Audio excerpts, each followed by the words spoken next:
BRK ప్రేక్షకులందరికీ స్వాగతం సుస్వాగతం. అందరికీ నమస్కారం. నేను మీ యాంకర్ ఫాతిమా.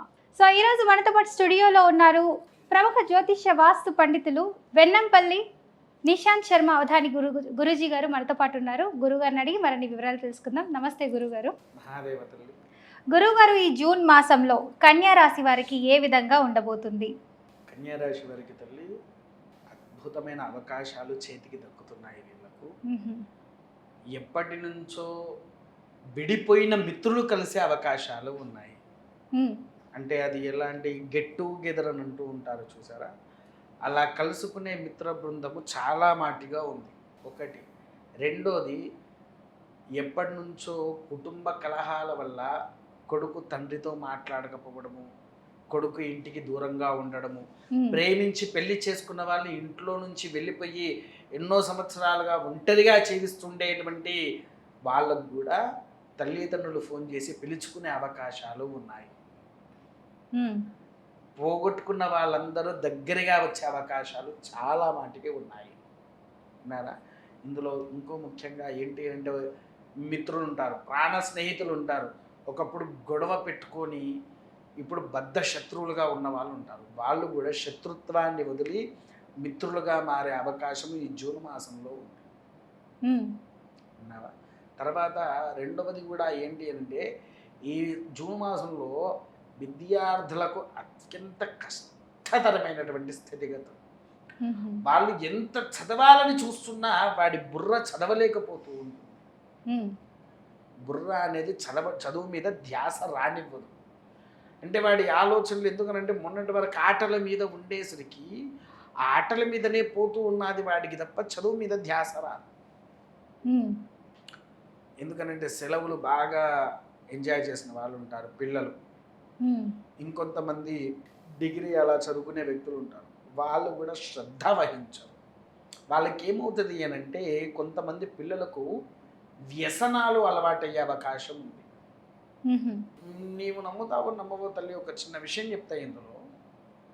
నేను రీసెంట్గా మా అమ్మగారు ఇంట్లో ఆలుగడ్డలు అయిపోయినాయి, తేపోరా నాయన అంటే నేను పోయాను ఆలుగడ్డలు తీసుకొని రావడానికి. తీసుకొని షాపు దగ్గర ఇలా ఆలుగడ్డలు కొంటూ ఉంటే అక్కడనే 6వ తరగతి పిల్లవాడు 9వ తరగతి పిల్లవాడు ఇద్దరు కూడా కలిసి కూర్చొని సిగరెట్లు తాగుతూ పిలిచి, ఏరా నాయన నీ వయసు ఎంత అంటే, నువ్వేం చదువుతున్నావు అంటే, ఒకడు 6 ఒకడు 9 అంటాడు. మొదలు పిల్లలు ఏం చేస్తున్నారో తల్లిదండ్రులు గ్రహించండి. అవును గురుగారు, ముమ్మాటికి నిజం. గ్రహిస్తే వారిలో ఉండేటువంటి చెడు దోషాలను ఆపడానికి అవుతుంది. లేకపోతే ఇలాంటి మత్తు పదార్థాల వల్ల పిల్లల జీవితాన్ని మీరే నష్టపోతారు. అంతేకాకుండా ముఖ్యంగా కొంతమంది హయ్యర్ లెవెల్లో ఉండే స్టడీస్లో ఉండే పిల్లలు ఉంటారు, వాళ్ళు మాత్రం డ్రగ్స్కి బానిస అవుతారు. బానిసలు అయిపోతారు అంతే. ఇంకా అది వాళ్ళను బయటికి తీసుకురావడానికి చూస్తున్నా.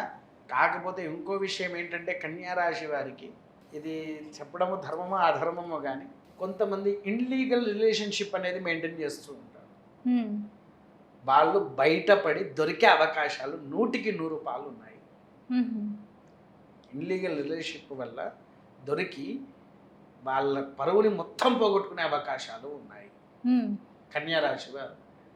కాకపోతే ఒక చిన్న విన్నపం అండి, వివాహమైన తర్వాత మీరు మిమ్మల్ని నమ్ముకొని ఒక భర్త ఉన్నాడు, మిమ్మల్ని నమ్ముకొని ఒక భార్య ఉన్నది, మిమ్మల్ని నమ్ముకొని పిల్లలు ఉన్నారు. ఇలా అడ్డమైన పనులు చేయడం వలన మీ యొక్క బుద్ధిని మీరే 10 మందిలో చండాలంగా తయారైపోతున్నారు.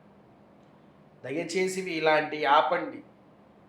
ఇవన్నీ ఎంకరేజ్ చేస్తున్న వాళ్ళని ఆపండి. ఎందుకు అనంటే, అది ఉండేవాడికి తెలుస్తుంది ఆ బాధ.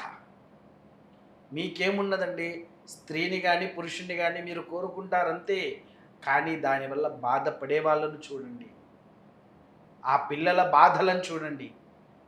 మీరు అలాంటప్పుడు ఆ పిల్లల్ని కనాల్సిన అవసరం అనేది కూడా మీకు ఉండకపోయేది.